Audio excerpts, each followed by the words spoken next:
Good afternoon and welcome to another edition of the Toxic Happy Hour with your host Danish.hodl and the mighty Publord in the studio. Cheers, Publord. Cheers, my friend. Great to What see do you you again. drink? Yeah, likewise. It's been a few Yeah, days, so it's good to be yeah. back on the road here. What are you drinking today? Well, sometimes I like to alternate and mix it up. I love my Guinness and porters and dark beers, but today back to the IPA. Sounds good. So, what kind of IPA is that? What's the taste like? Let's get a full judgment. Oh, quite hoppy, like a good IPA should be. I mean, it should be 90% Right. hops and a lot of good citrus in there as well. But I'll tell you what, man, I think it's like 8.3% alcohol, so you got to be careful. It'll knock you on your butt. Whoa, Oh, whoa, yeah, yeah. yeah, So I'm gonna be a bit boring. I'm throwing down a period today. So, but hey, man, yeah. cheers and welcome. And Cheers, man. Good to see you. let's do this thing. Let's go. So, yeah, Pablo, what's going on in the world of Bitcoin today? Well, it's been interesting. I think it was a couple of days ago. I was putting out 140 days over 9,000, 150 days bouncing around over this. And if you would have told me a couple of years ago that this price action would have been happening, I would have been excited. Now it's becoming boring. So within the Bitcoin community, just a lot of infighting, a lot of the parents are our way. We've gone full Lord of the Flies. Who holds the conch shell? Um, you know, Right. you know, uh, are you on Team Samurai? You're on Team Wasabi. I don't know half the stuff going on over there. Um, Yeah. but everyone's waiting What? for the price to really start to moon, and until then, we're gonna just fight like children. It's all right. Yeah. So it's one of the several fights going on Bitcoin Twitter, I Yeah, guess.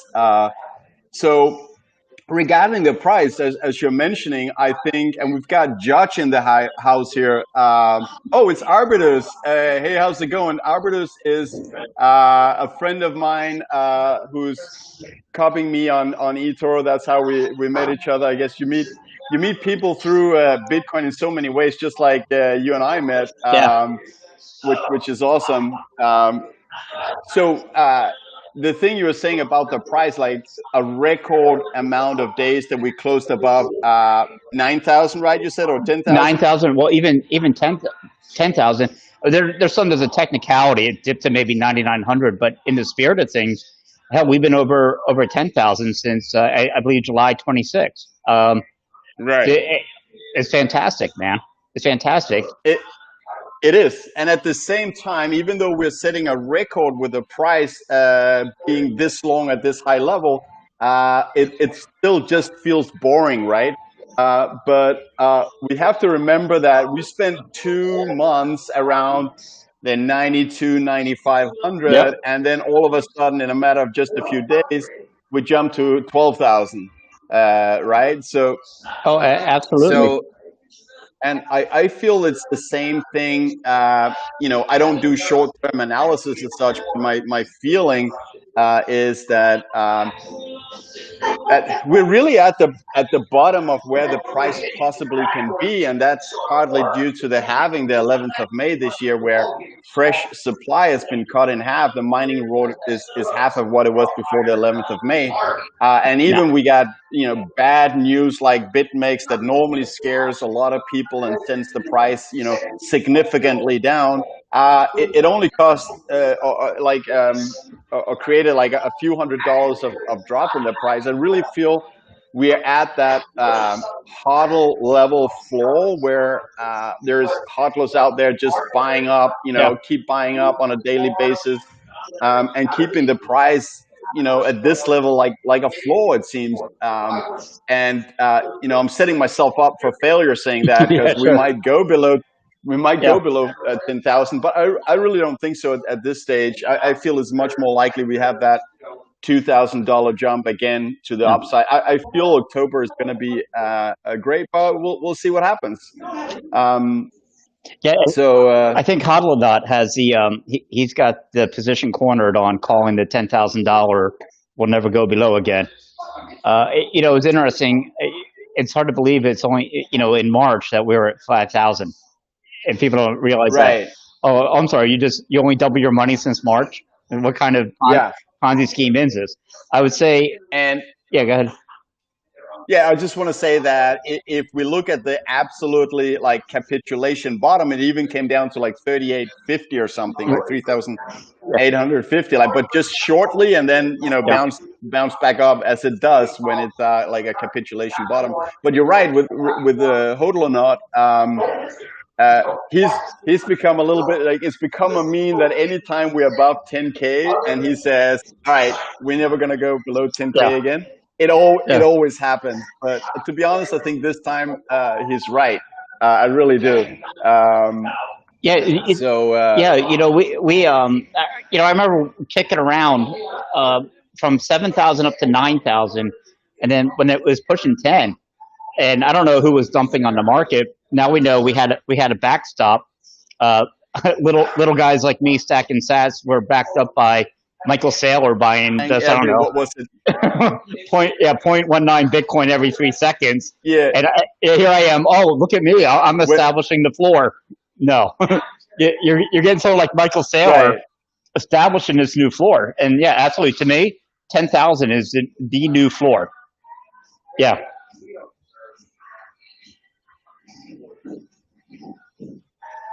Oh shit. right. Hello. When is stack. Yeah. Yeah. And by the way, so yesterday, no, 2 days ago, uh, one of the guys on like there's a guy on eToro from another country. He asked me a question about Yeah. what when it comes to companies, the performance over time drives the price of their stock. And then he asked me what drives the price of Bitcoin. And I was like, that's a great question. And I knew, okay, I'm going to have a long answer to this. So I know I'll copy that answer and, make an actual post so other guys on eToro sees it as well. By the way, I have the link to my eToro profile down below, as well as I have Publord's Twitter and more goodies. Um, Yeah. so I made that long post, and then I thought, all right, now I've written, I don't know, 5,000 characters. I might as well copy paste that over to Medium as well, because I haven't done a Yeah. Medium article for God knows, like, I don't know, 1.5 years or something at least. Yeah. Thinking, and once you're on Medium, like you can throw in some pictures and make it a little bit nice. So I did that, and then tweeted out that I had finally made a new Medium article. Yep. That tweet as such didn't really blow up, but from some good people that I respect, I got some nice feedback, and then BDC Sessions asked if I wanted to come on to his channel and explain it. So he did. We did that YouTube yesterday. He's going to post it on his channel either later today or tomorrow, and that was just a great talk to have with him, where I talk about how I look at this halving cycle in Bitcoin that we've spoken about before. So anyway, that's that. I will tweet it out when he puts that up on his channel. That was a fun discussion. It's always fun talking Bitcoin. Sure. I read the article, and I think what you do a great job doing was you broke down some complex topics and items into layman's terms, which is very important. What's interesting when you see people come into the space like I did in late 2017, the material that was out there was, I mean, it's like first, second grade level compared to what it is today. So some of the content like that, or from VJ and Robert Breedlove, the podcast qualities that are out there, absolutely amazing. And to be quite honest, look how quickly Michael Saylor came along from MicroStrategy. He read, he knew Parker Lewis. Uh, uh, Yeah. Sound. You were talking about, the high podcast quality, the high quality of Bitcoin Yes. content out there. Yeah, I think I'm back now. But yes. Yeah, you're back. You're back. If you can just Yeah. repeat the last thing you were saying. Oh, the podcast quality, the amount of information for people that can make decisions for their company, the amount of information that is out there to get them to. Oh, can you hear me? No. Yeah, now I can hear you again. Yeah, yeah, it's all right. But hey, Hey, it's, this is what happens when yeah, man. we are being authentic. We are having a toxic happy hour. We're just Yeah, having a happy hour. We're just talking Bitcoin. This is not formal. And yeah, you being at the pop, it's gotta give that authentic lack of sound sometimes, frozen picture, a bit of like real pop background noise. This is the way we want to do yeah. it. Absolutely, man. But I agree. Uh, I mean, there's really good content out there in the Bitcoin world at the moment. What I really like to see, what we've seen since COVID and the whole stimulus that's been pumped out starting in March, is how the macroeconomic world is now Yeah, like overlapping with the Bitcoin world, and we have like great macroeconomists coming in and sharing how they see Bitcoin as that alternative to this useless fiat currency that they're just really hyper printing. So it's diluting value, it's pumping up assets prices, and yeah, Bitcoin is showing itself as a even more obvious alternative now um, because it has that hard cap. It's only 21 million units. They can be indefinitely divided, but it has that max cap, which gives the ability to store value, unlike fiat mhm, currency, where now people are yeah, escaping fiat currency as quickly as they can. As soon as people get it in their hands, they're buying either stocks or real estate to escape that value dilution. Well, yeah, the stocks and real estate, those are the easy ones, right? Stocks and Yeah, real estate is yeah, what they call it. It's UBI for the rich. And so the money is going straight into propping up either zombie corporations or, yeah, it's great that your real estate goes up in value. We are pushing out a whole generation that may not be able to afford a house at this time. There's just no way. yeah. Uh, That's the yeah, thing when you make interest rates this artificially low, put it at 0%, and even in yeah, some countries going negative. yeah, Um, it just pushes assets prices up, because if that asset gives just a little bit of income, a little bit of dividend, if you can borrow money at nothing, yeah, I mean, that asset is really worth infinite, because you'll have no matter how much you pay for it, it will be a better return than getting 0% in the bank. Um, yeah. so and Hey, that I did a refi on my house, man, at 2.75%. And I'm laughing because like it's free money. 2.75%. Are you crazy? I Yeah, mean, I, of course, not financial advice, but 2.75% over that many years, either 15 or 30 or whatever you decide to get it at. Are you kidding me? yeah. I mean, It's absolutely ridiculous. yeah, and I mean, if you believe in the Bitcoin thesis, I mean, imagine you can borrow money for less than 3%. Throw Throwing it into an Yeah, asset that yeah, you may expect will do 1,000% or 2,000% over the next um, 1.5 years. I mean, that's my yeah. expectation. Again, it's not financial advice. Never, It's just never. my Yeah, personal opinion. This is just education and entertainment. We don't want to be sued by anyone who get where if things don't work out as we expect. But I honestly believe that Bitcoin will reach 200,000 US dollars latest Q1 2022. I think it's That's worth fair. noting that, listen, these bull runs, Bitcoin bull runs, that are initiated by the halving, they do take longer and longer time. The last one was 1.5 years. The one before that was 1 years. And I think it's obvious that the reason is that as much as stock to flow is going up, it's not going up as fast as it did earlier, because we came off zero.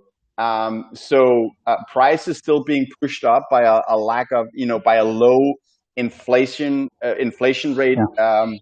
it percentage wise, but it's just not going up as fast as before. But I think everyone who looked at a Bitcoin graph can see that. What's important is that the stock to flow will continue to go up, which is the same as the inflation rate will continue to go down. And that's, it will still push those prices higher. So yeah, I expect $200,000 in Q1 2022 latest. But we'll see, 100,000 will be fine as well. That's still 10x. Yeah. Oh, only 10x in the next year. One and a half, So yeah. so yeah, there's one that was out earlier in Knut Svenholm. I tell you, Yeah. but he's one of my favorites to follow. Everyone should follow him and read his books he's got out there.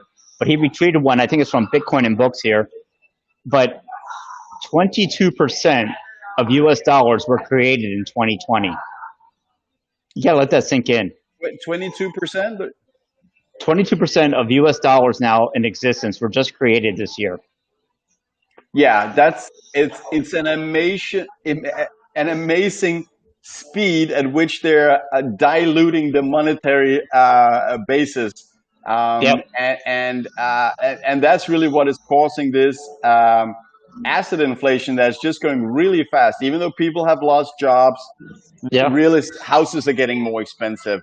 Even though the economy Yeah. is not doing great, and many companies are being pressured, their stock price goes up simply because nobody wants to hold cash. You need to store value somewhere, and Yeah. and that's where, you know long term, I think Bitcoin will take that role from real estate and stocks. Once it's more prevalent, Bitcoin will serve that better than real estate and stocks because it's more liquid for people. So you prefer to store your value somewhere where you can easily use that value if you need to uh, you know purchase something, while Yeah. if you have a house you need to sell it first. And then, well, Absolutely. first I just want to shout out to Judge here. He's saying this is a solid conversation, gentlemen, love it. I'm glad you like it, and we love having these conversations. That's really why we're doing it. We've Yeah. been, we've been talking Bitcoin for, I don't know, 1.5 years, and just thought might as well put it live for others to potentially get some Yeah. information value out of it. But And so one thing, Publord, I think people are not really talking about at all is, once this artificial money, fiat currency, is being replaced by Bitcoin, um, yeah. then the interest rate will find its natural level, which is clearly above 0%. You don't want to lend money to someone, have the risk of something happening to it, and get a reward of zero. So naturally, the real interest rate is above 0%.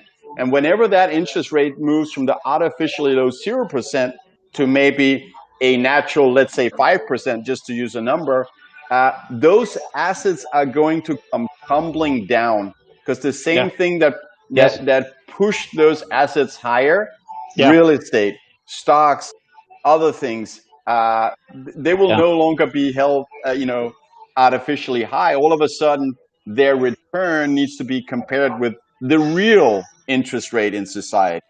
Um, and that's one of the reasons I find Bitcoin to be such a conservative, mindful um, Yeah. place to put your money, because Bitcoin is not an asset that is being held up by artificial interest rates. Artificial interest rates that I believe will disappear in this decade when Bitcoin takes over from the fake fiat currency system. there's only there's only so much room under a bed when you're a kid that you can hide all your toys and shit when your mother tells you to clean up your room. They can you can push it underneath there all you want. Eventually, it's coming out. Eventually, it's coming out, Exactly. and you better have Ex- exposure into Bitcoin. Um, and and it's not. Look, Michael Saylor. Look, he's a fucking Chad in Bitcoin Twitter right now, and yeah, what a baller, goes all in. You don't have to do 85%, but here's the thing: there's companies now that are going to say, well, you know what, we get at least 5%, maybe 10%, hell, even 1%. But you better have some. yeah. You better have some percentage into Bitcoin moving forward, or you're just going to Oh miss yeah. out. Yeah. I mean, not only will you miss out on what you and I believe will happen, but you are Yeah, risking your entire savings if you're not exposed to yeah, Bitcoin. Because if Bitcoin takes over, okay, sure, maybe you don't, if you're not exposed, you won't get that value increase.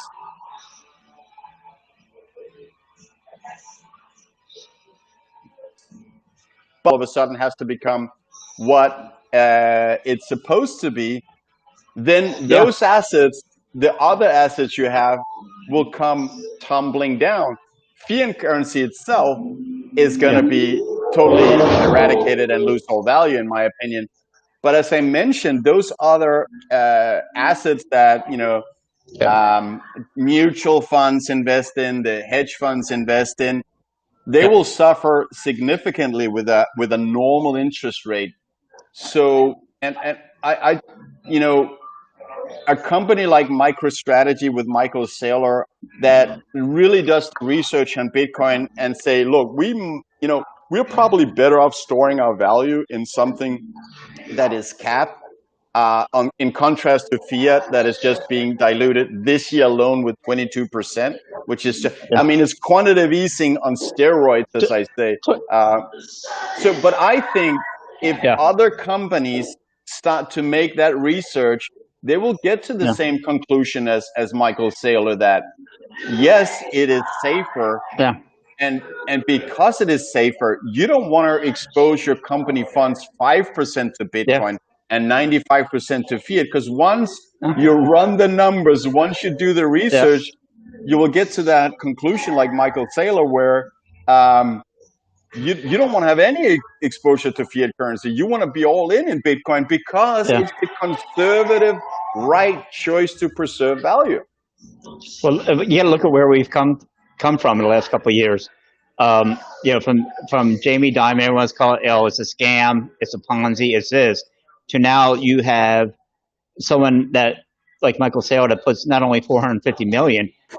He was able to do that because of his position in the company, having a lead role.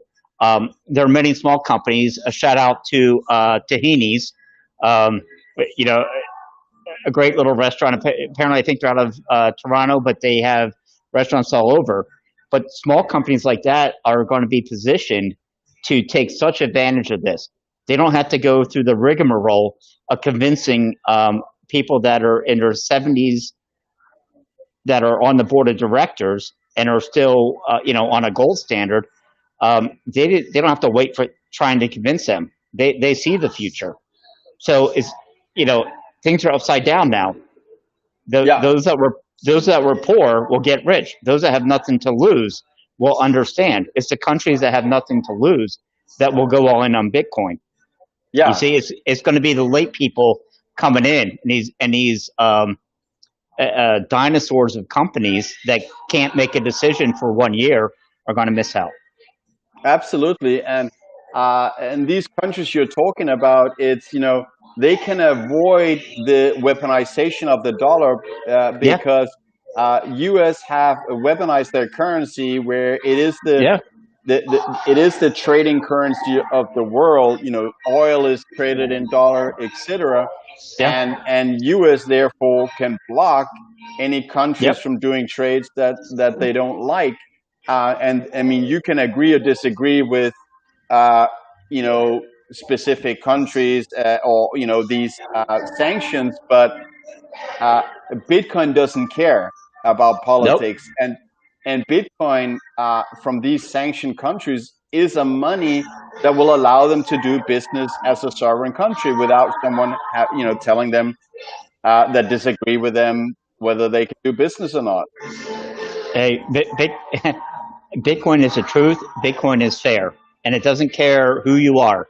Yeah, Bitcoin is the one thing, and I hate this woke society that we have right now, and the cancel culture. But I'll tell you this: Bitcoin doesn't give a shit. You either get it or you don't. It doesn't care. right. Like you say, the Yeah, honey badger. So yeah, you know what? It may be a country in Africa or a country that supports terrorism, but you know what? That's what Bitcoin is, and this is what freedom is. okay. Pablo, you there for 5 seconds. If Oh, you yep. can, if you remember and can repeat the last thing you said. Oh, really? No, I was talking about how Bitcoin being the honey badger, Yeah. it doesn't care. So Mm-hmm. we have our own moralities that we put out on countries. You know what? Terrorism bad, everything else. Sorry, Pablo. Yep, The whole yep. Sorry. pop atmosphere is really being coming to You full fruition in our okay? toxic happy hour. That last bit again, if I can please have you repeat it. Right, we were discussing about. I think I lost you. Oh, can you hear me? Yeah, I'm good. I'm good. Yeah, yeah. No, so we have our own sense of morality and money, and how money. Oh, bad guys should not get money. Money, we control the money. Who gets it? Yeah, Bitcoin doesn't care. Sorry, but if you don't want bad guys to have it, buy it yourself. But it doesn't care. It's an exchange of value. It's been unleashed into the world. Satoshi Nakamoto is like goddamn Prometheus, giving fire to the world. You know, right, he right. he, he you know he let it out to be what it is, freedom. And this is freedom money. It is absolute freedom from every constraint we've ever had before. And look, would I like it depending upon it being used for nefarious purposes? Of course Yeah, not. However, I value and respect freedom yeah. more. Yeah, That's all. I, I mean it's freedom money actually in a couple of ways. First off, from a principle, it gives each individual entity, be it a person or an organization or a country, the world to become more focused on cooperation when we actually need to not have someone want to be your enemy or want you to be their enemy. It's Yeah. also freedom money in the sense that because the potential is so big in Bitcoin right now, like for the increase in value, if it Yeah. goes from being a really, really tiny player in currently to reaching the full potential of being global money and Yeah. take market share from the store value of stocks and real estate. Uh, Yep. uh, so the numbers, to put some numbers on it, global money is about 100 trillion, including gold, which is money. And well, then you can, these numbers are from before they started printing trillions and trillions and trillions of dollars, but let's just use 100 trillion. It's a round, easy number. And Yeah. I would argue that you could easily say that 300 trillion from real estate and stocks is really because it needs to act Yeah. as a store of value. Yep. Bitcoin will swallow that because it is a better store of value. So my market cap target for Bitcoin in today's dollars value is um, 400 trillion US dollars, and that's going to put each Bitcoin at $20 million. So my price target for Bitcoin is $20 million per Bitcoin. So as I'm saying, all you need is 0.1 Bitcoin to achieve financial independence. With $2 million, you can live freely and financially independent in most Yeah. places in the world. Maybe not expensive cities in the world, uh, Yeah. but in most places, $2 million will keep you alive for the rest of your life, pretty much, and cover your family's expenses and kids, etc. Yeah. Yeah, you'll be pretty comfortable then, won't you? $2 million. Definitely going to have a beer with both of you one day. Yeah, anytime, man. Um, no, I say you know what's interesting with when we talk about the pricing. Um, was it John McAfee had the infamous $250,000 bet. Um, Yeah, but what we're seeing, and what it is, it's a race to the middle. It's a race between the Bitcoin price going up and the value of a dollar just getting obliterated. So what's $250,000 anymore? yeah, It's, yeah, so, and I don't mean to devalue like $250,000 is nothing, but $250,000 20 years ago was the same as what $100,000 was. So yeah, at some point there's going to be a transition between valuing things in dollars versus valuing things in satoshis and Bitcoin. right. And as I discussed with BDC sessions yesterday, Yeah, I already use Bitcoin as a unit of account. I mean, I look at my yeah, savings in terms of counting it as Bitcoin. yeah, And as I was telling him, there was a car like a couple of weeks ago that I fell in love with it. I really wanted to get this car, but the price was 2.5 Bitcoin, yeah, and yeah, I just don't want to spend that. I don't yeah. want to spend that amount of money Your five, on a car. I really yeah, your don't. $500,000 car, right? In 2 years. That's the thing. Yeah, So as much as I want to wait buying a car till the end of this bull run, I also do need transportation. But I'm thinking, okay, so this car, which right now is 2.5 Bitcoin, yeah, I know that next year it's going to be less than 1 Bitcoin. So at least, if I can push it, yeah, I'll do a bit of Ubering, maybe rent a yeah. car. Uh, I can wait buying that car. And you should. Yeah, do it like Adam Meister does. He doesn't have a car. He doesn't have much.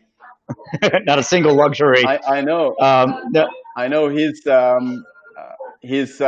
keeping his living expenses below what he earns, as I understand. yeah, So he's not touching yeah, his Bitcoin that is being saved yeah. for when this thing really succeeds. No, I give him a shout out just because he was one of the first ones and few ones in the space that had the podcast that that got me out of shitcoins after 2017 when I started. Right. No, quick shout out to Adam on that one. No fancy set of graphics, of course. Uh, but Pound that like pound that button. like button. 2020 having Yep. strong Strong. hands, no weak Yeah. hands. Yeah. Adam is great and has Yeah. really brought a lot of good opinions and content Yeah. to the space. Yeah. I love his Friday shows Yeah. where he's got panels. Yeah. You get some great conversations there. Yeah, that's recommended to follow. And Yeah. Adam, you can look up Adam Meister on YouTube Yeah. and find his channel. It's definitely worthwhile. Yeah. Some good content there. Yeah. So, yeah, how do we close this out now? I'm coming to the end. I got to finish up this beer and heading home. I got some travel coming up. I'll be overseas. So our hours may be different. I'll be almost 10 hours ahead of you, I think, at that time, but we'll figure out how to continue either the toxic happy hour or toxic whatever. Yeah, no, well, definitely toxic, but will probably be. It probably will continue as the toxic happy hour. And let me just plug that later this month, we're doing a toxic happy hour with HODL. We're doing a Yes, toxic we are. happy hour with Daniel Prince, the podcaster from Yeah. UK. And that's going to be fun. We're just going to hang out and talk Bitcoin. Yeah, you let me know when time is Yep. up. But I can see you still have some beer left. But Not, but only 5 minutes when worth. time, all right, that we're good. Yeah. Whatever little time we have talking Bitcoin is always Yeah. a joy. And Oh, I got one for you. So Throw so in. I was just messing around, of course, on Twitter. Um, I want to point out because I always talk about the uh, the exchanges and how much Bitcoin they actually own, and if they're fractionally reserving them. Quite interesting because I just put out how much do you think they have? 75 to 100%, 50 to 75, 25 to 50, or 0 to 25. You know what? Let me pull that. Let me try and pull that Yeah. poll up that you did. So let me just do share screen here. Mm-hmm. A Chrome You're tab. gonna make me We order a will beer. choose here. Yeah, Sorry? you got it. Did you find it? Yeah. So okay. So let's put this one in focus. So Yeah. this is your poll from yesterday. Can you see it on the Yeah. screen as well, Publord? Yeah. I see it. I think there's about 100 people that responded. I just put it up for one day, for 24 hours.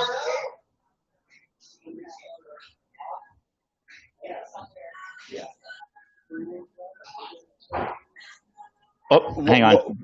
Tell us a little bit, like just a quick summary, how you see these results. How do you see Um, these results? What does it tell you? well, it tells me a lot of people believe not your keys, not your coin. For one, you have half the people don't believe that the exchanges have half of what they say they do. Look at those numbers. Right. So, as I see it, only 21.4% means it's about one fifth think that that the exchanges actually have the Bitcoin that they say they have. And that's only 75%. When look at the bottom two, from 50% and lower, over half think they don't have half of what they say they do. Yeah, yeah. So it's this is really what this is showing is that people think there's pretty much fractional reserve going on Yeah, the exchanges, about 80%, yeah, and even you could say, it'd be interesting to see how many people think it is 100%, which means no fractional reserve, because from 75 to 99 is still fractional reserve going on. Um, yep, but absolutely. that would be interesting. Yeah. So So yeah, I just want to throw that one out there, just because who knows? CoinFloor I think does an audit, and Kraken I believe does an audit. I don't know who audits those audit companies, but yeah, hey, not your keys, not your coin. Once Bitcoin is no longer just a store of value, look, I get it's a medium of exchange. Primarily, it's a store of value. The problem is with the exchanges. At one point, people are going to want to spend their Bitcoin in a couple of years after hyper Bitcoinization, and they're going to go to the exchange, and guess what? They're going to find out they've been lied whether to. whether it's there or not. I mean, Yeah, they'll find out.